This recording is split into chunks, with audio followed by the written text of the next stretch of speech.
आर्हत वाङ्मय में कहा गया है, जो सहस्रम सहस्राणम संगामे दुज्जए जिणे एगम जिणिज अप्पाणम एस से परमो जओ।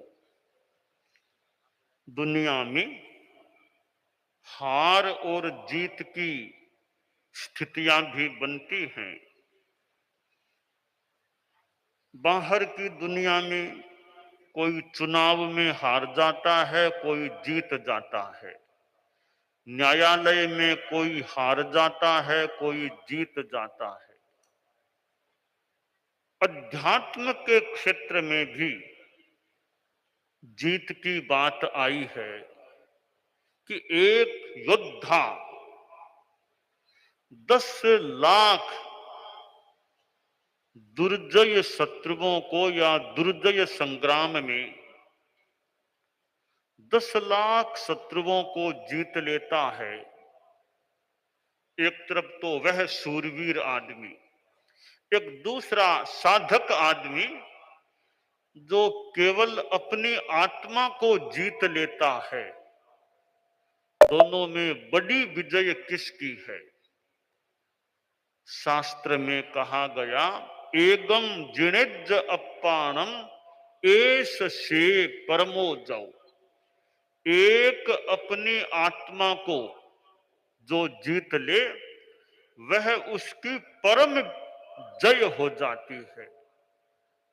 शत्रुओं को जीतने वाले की जय मानने पर आत्मा को जीतने वाले की परम जय हो जाती है।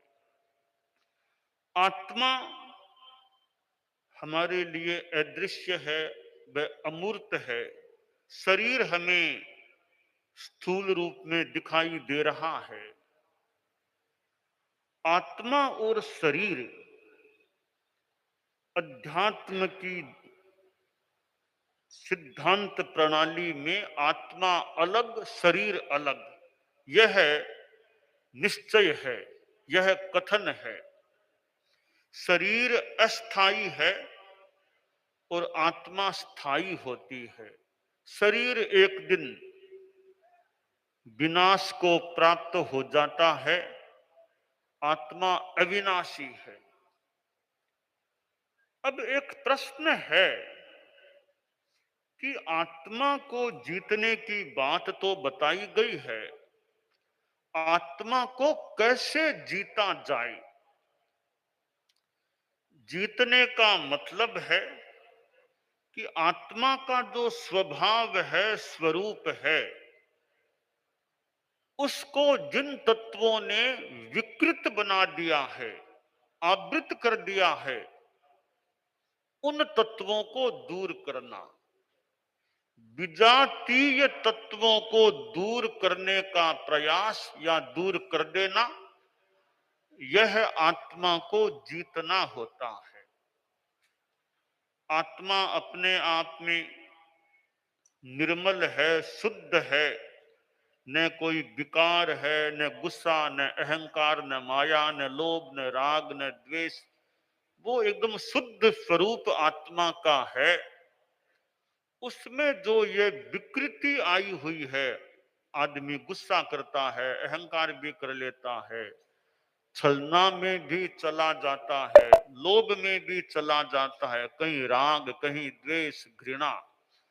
यह जो विकृति है, इसको दूर करना आत्मा को जीतना हो जाता है।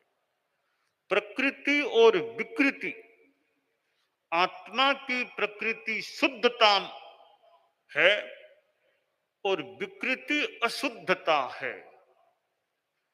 अशुद्धता को दूर कर देंगे, शुद्धता अपने आप उजागर हो जाएगी। यह मंच है, प्राय साफ दिख रहा है। और कभी आंधी आए, खूब रेत यहां जम जाए, रेत की परतें जम जाएं, तो फिर यह जो मंच का शुद्ध रूप है वो दिखाई न दे। प्रयास के द्वारा धूल को दूर कर दिया जाए तो फिर यह आंगन का शुद्ध रूप सामने आ जाता है।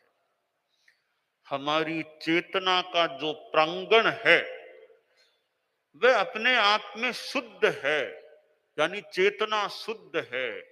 मोह की जो विकृति आ गई है, रेत रजे आ गई हैं, आई हुई हैं, उन्हें तपस्या साधना के द्वारा दूर कर दिया जाए और अज्ञान की परतें भी दूर हो जाए, आवरण दूर हो जाए, तो आत्मा अपने शुद्ध स्वरूप में स्थित हो सकती है। तो विकृति को दूर करना, विकृति को दूर करने का प्रयास साधना है, अध्यात्म की साधना है।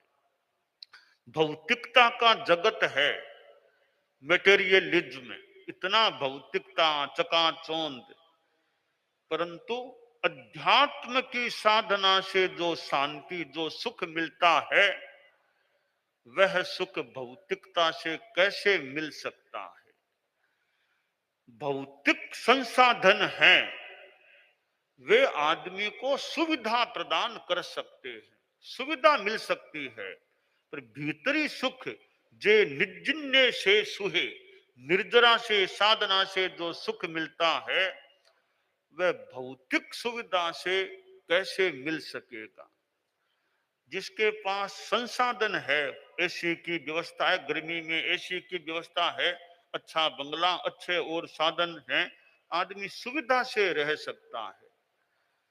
और सुविधा में रहने वाला आदमी भी भीतर से अशांति को भोगता हुआ भी हो सकता है, क्योंकि पदार्थों में सुविधा देने की ताकत तो हो सकती है, भीतरी शांति जो साधना से मिलती है उसको देना, उपलब्ध कराना पदार्थों के मानो वश की बात नहीं होती है। तो कितने ऋषि महर्षि हुए हैं, भगवान महावीर जैसे और भी साधक ऋषि महर्षि हुए हैं। अब ऋषियों महर्षियों ने साधना से जो प्राप्त किया है, वह साधनों से प्राप्त कैसे हो सकता है? सुविधा के लिए साधन, संसाधन, और निर्मलता व शांति के लिए साधना की जरूरत होती है। साधु साधनाशील होता है और भौतिकता में जीने वाले गृहस्थ साधनशील, संसाधनशील हो सकते हैं। इतना सा फर्क है, एक साधनाशील, दूसरे संसाधनशील हो सकते हैं। तो अध्यात्म की साधना अपने आप को जीतने का तरीका है, उपाय है। अब किसको जीते, कैसे जीते? गुस्सा एक विजातीय तत्व है।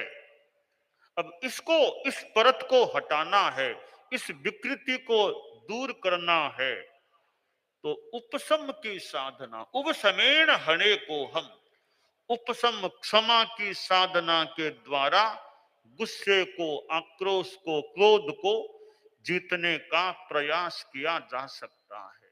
आदमी की कमजोरी ही माननी चाहिए कि बात बात में कई बार गुस्सा आ जाता है, आदमी आवेश में आ जाता है। दो आदमी बात कर रहे हैं, सामने वाले ने कोई थोड़ी अप्रीतिपूर्ण बात कह दी या प्रतिकूल बात कह दी, तो इधर वाला आदमी बीच में जोर जोर से आवेश में मान लो बोलना शुरू कर दे, तो यह गुस्सा है। वरना आदमी शांति रखे, धैर्य रखे, कहने वाला मान लो थोड़ा बोल देगा, बाद में जो प्रतिकार करना हो वह भी किया जा सकता है। तो बात में भी शांति, बात में शांति रखें, व्यवहार में शांति रखें, तो यह गुस्से पर कंट्रोल होना। प्रेक्षा ध्यान की साधना, परम पूज्य आचार्य महाप्रज्ञ जी प्रेक्षा ध्यान कराते थे। इन्होंने उन्होंने अनेक शिविरों में अपना सानिध्य, प्रेक्षा ध्यान शिविरों में भी सानिध्य प्रदान संभवतः किया था, और भी क्लास आदि में प्रेक्षा ध्यान का प्रयोग कराते।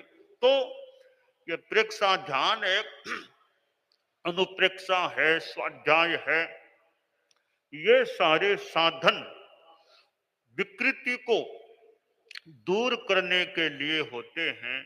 तो हम ध्यान के द्वारा, स्वाध्याय के द्वारा, अभ्यास के द्वारा, संकल्प के द्वारा, अनुप्रेक्षा के द्वारा, प्रयोग के द्वारा गुस्से को दूर करने का प्रयास करें। थोड़ा मौन का अभ्यास हो जाए। वो गुरु जी के छोटा साधु चेला शिष्य था, छोटा ही था, 10-12 वर्ष का। थोड़ा गुस्सा आ जाता, नया दीक्षित था, तो कई बार यूं दिन में 2 बार 3 बार वो गुस्से में आ जा, गुस्से में बोलने लग जाता। तो उसके संरक्षक मुनि जी ने आचार्य जी से कहा, इसको गुस्सा आता है। वो खुद भी बोला, गुरुदेव मुझे तो गुस्सा आ जाता है बात बात में, फिर मैं बोलने लग जाता हूँ, तो मुझे कोई उपाय बताओ, मेरा गुस्सा कैसे कम हो जाए, दूर रहे गुस्सा। तो आचार्य जी ने ऐसे तो अनेक प्रयोग हैं, फिर बच्चे के लायक एक प्रयोग बता दिया कि देखो बच्चे, तुम सुबह सुबह 3-4 मिश्री की डली घरों से लेकर के आ जाया करो, अपने पास रखा करो। जब कभी तुम्हें मन में गुस्सा आने लगे ना, एक मिश्री की थोड़ी मोटी डली मुंह में ले लिया करो, और उसको फोड़ना नहीं, बस मुंह में रखो, मुंह में रखो, यह प्रयोग कर लिया करो। तो वो बच्चा साधु, बाल साधु, वो सुबह सुबह कोई या खुद या कोई साधु उसे 3-4 मिश्री के टुकड़े लाकर दे देता। जब कभी गुस्सा आता कि गुरुदेव ने कहा है, तो मिश्री की डली मुंह में ले लेता। फोड़ना नहीं, मिश्री को मुंह में ही रखना, बोले चूसते रहो। यो मिश्री को चूसते चूसते 20 मिनट 25 मिनट लग जाते, तब तक उसका गुस्सा भी शांत हो जाता। यो कई दिनों तक प्रयोग किया, फिर बोला गुरुदेव आजकल तो मेरा गुस्सा कुछ ठीक हो गया है, अब मैं बोलता नहीं हूँ गुस्से में। तो मिश्री की डली मुंह में रहती, अरे वो यानी वो मिश्री की डली के माध्यम से मौन हो जाता, बोल नहीं पाता।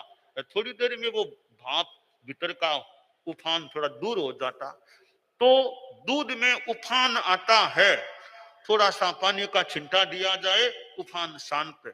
इसी प्रकार कई बार परिवार में, समूह में किसी एक आदमी को गुस्सा आ जाए, एक तरीके से ऐसा छिंटा दिया जाए, व्यवहार से, एक तरीके से, प्रसन्नता से, उस प्रयोग से सामने वाले का वो गुस्से का उफान शांत हो जाए। जैसे कोई सामने वाला साथी समूह में गुस्से में आ गया, तो इधर वाला कोई ऐसी मधुरतापूर्ण बात कह दे, ऐसी मधुरतापूर्ण बात, उस मधुरतापूर्ण बात से ही उसका गुस्सा शांत हो जाए, उफान वो शांत हो जाए। तो साथ वाले भी प्रयोग करें कि ऐसा कोई तरीका अपनाएं, इसका गुस्सा शांत हो जाए। प्रकृतियां स्वभाव होता है, वास्तव में है तो विभाव पर स्वभाव जैसा बन जाता है भी। इस आदमी की प्रकृति ऐसी है, गुस्सा आता है, प्रकृति को जान लिया, अब उस तरीके से उसके साथ ट्रीट करें कि वो ठीक है, थोड़ी देर गुस्सा आता है फिर शांत हो जाता है, तो वो सहन कर लिया जाए। तो उसको भी थोड़ा प्रयोग के द्वारा, अभ्यास के द्वारा गुस्से को शांत करने की प्रेरणा दी जाए, तो हम गुस्से को शांत स्वयं का भी करें और दूसरे के गुस्से को भी शांत हो सके उसका, ऐसा भी प्रयास करें। तो एक गुस्से को हमने जीत लिया, इसका मतलब हमारी विकृति का एक आयाम तो दूर हो गया। इसी तरह अहंकार है, घमंड की बात है कि अहंकार नहीं, ज्ञाने मौनम समा सक्तो, ज्ञान है तो भी मौन, ज्ञान का घमंड नहीं करना, पांडित्य को प्रदर्शित करने का प्रयास नहीं करना। आप लोग गृहस्थ हैं, आपके पास धन संपत्ति हो सकती है, बहुत अच्छी संपत्ति हो सकती है, तो संपत्ति पैसे का भी घमंड नहीं है, तो ठीक है, घमंड नहीं, ज्यादा मोह भी नहीं करना पैसे से। तो न ज्ञान का घमंड हो, न पैसे का मद हो, घमंड हो, न रूप का घमंड कि मेरा चेहरा कितना सुंदर है। आज चेहरा सुंदर है, जवानी है, वृद्ध अवस्था है, पता नहीं बुढ़ापा आते आते फिर चेहरे की क्या स्थिति रहेगी। तो रूप का भी, सौंदर्य का भी घमंड नहीं। हमारे जीवन में चेहरे की सुंदरता का, थोड़ा महत्व तो हो सकता है, पर ज्यादा महत्व नहीं। हमारे कपड़े कितने बढ़िया हैं, कितने बढ़िया कपड़े पहने हैं, कपड़ों का थोड़ा सा तो महत्व हो सकता है, पर ज्यादा महत्व व मूल्य नहीं। चेहरे की सुंदरता और कपड़ों की सुंदरता, आपने आभूषण कितने पहन रखे हैं, इसका थोड़ा तो महत्व हो सकता है, ज्यादा नहीं है। चेहरे की सुंदरता, कपड़ों की सुंदरता और गहनों आभूषणों की सुंदरता या इनकी शोभा, इन चीजों का हमारे जीवन में ज्यादा महत्व नहीं। ज्यादा महत्व है आदमी की प्रकृति कैसी, आदमी का व्यवहार कैसा, और आदमी का ज्ञान कैसा, आदमी में एफिशिएंसी कैसी, आदमी में कार्य कुशलता कैसी, आदमी कैसे दूसरों का उपकार करने वाला है, कैसे दूसरों का कल्याण करने वाला है, दूसरों के लिए क्या आध्यात्मिक प्रयास करने वाला है। तो ज्ञान का बहुत महत्व है, कितना पढ़ा लिखा, कितनी विद्वत्ता है, उसका बड़ा महत्व है। और साधना कैसी, व्यवहार कितना अच्छा शालीन बढ़िया, उसका बड़ा महत्व है। तो हम चेहरे की सुंदरता का घमंड न करें, कपड़ों की सुंदरता का घमंड न करें, आप लोग आभूषणों आदि का घमंड नहीं, और ज्यादा महत्व भी नहीं दे। ज्यादा महत्व ज्ञान को दें, साधना को दें, सद्व्यवहार को दें, कार्य कुशलता को दें, एफिशिएंसी को, कि ये कितनी अच्छी है जीवन में।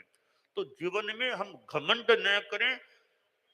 मानम मद्दव या जिणे, मार्दव के द्वारा हम अभिमान घमंड को भी विगलित करने का प्रयास करें, इस विजातीय तत्व को दूर करने का प्रयास करें। इसी प्रकार माया छलना, यह भी विकृति है। छलना नहीं, सरलता, रिजुता, स्पष्टता, पारदृश्यता, कहीं से देख लो, एकदम साफ सुथरी बात है।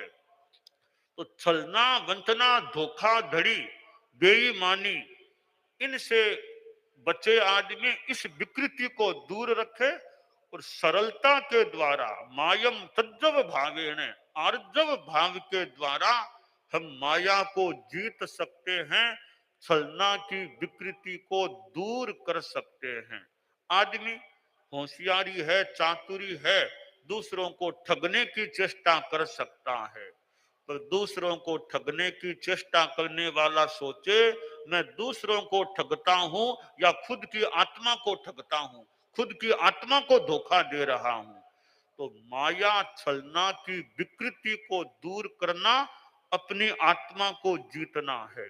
और चौथी बात लोभम आश्रय, संतोष ओ जने, संतोष के द्वारा लोभ को जीते, ज्यादा लोभ नहीं।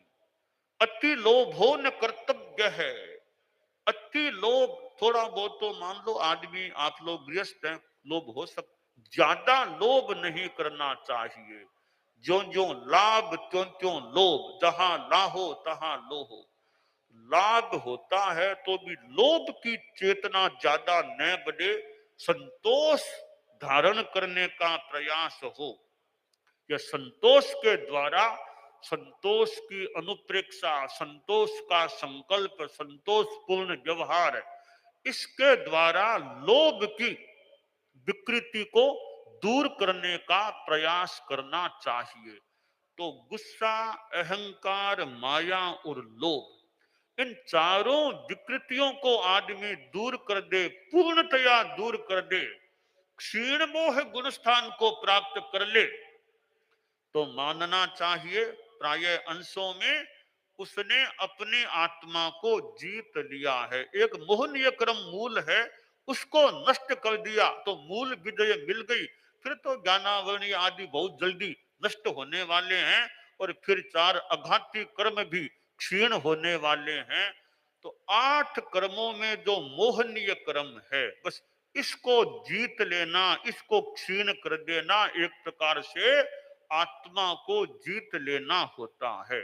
तो 10,000 योद्धाओं को जीतने वाला व्यक्ति जेता विजेता तो है, पर परम विजेता वह होता है जो अपनी आत्मा को जीत लेता है, तो हम अध्यात्म की साधना करें, अपने आप को, अपनी आत्मा को जीतने का प्रयास करें, यह काम्य है।